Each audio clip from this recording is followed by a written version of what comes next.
जगन्नाथपुरी के एक भक्त की कथा है। एक भक्त था, उसके स्वप्न में जगन्नाथ जी आते थे। वो इतना रोता था मंदिर के बाहर खड़े होकर के। तो ठाकुर जी बोले, तू क्यों रोता है? बोले, आप बस मेरे साथ रहो, मुझे और कुछ नहीं चाहिए, और इस बात का मुझे अनुभव होना चाहिए कि आप मेरे साथ हो। तो भगवान जगन्नाथ जी ने उसको कहा, मैं तेरे साथ हमेशा हूं, और इसका अनुभव तुझे जब करना हो समुद्र की बालू में चलना, और थोड़ी दूर चलने के बाद फिर पीछे देखना, 2 पैरों के निशान तेरे होंगे और तेरे बगल में 2 पैर के निशान मेरे होंगे। उससे तुझे पता चल जाएगा मैं तेरे साथ।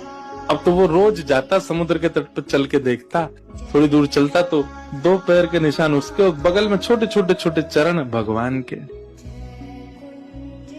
इतना प्रसन्न रहता था। लेकिन ये उसके घर में कोई घटना घटी, माता जी का देहावसन हो गया, बहुत कष्ट में आ गया, इतना पीड़ा में आ गया, रोने लगा, बिलखने लगा। अपनी माँ के जाने के भाव से तुरंत दौड़ करके गया। बोले, मैं मन को शांत करने का एक ही तरीका, पता चले जगन्नाथ जी मेरे साथ।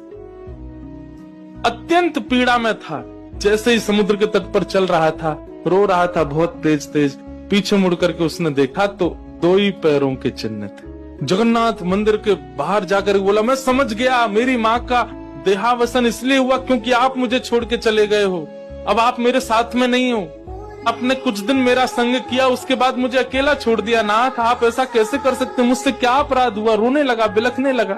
जगन्नाथ जी रात्रि में फिर स्वप्न में आए। क्यों रो रहा था?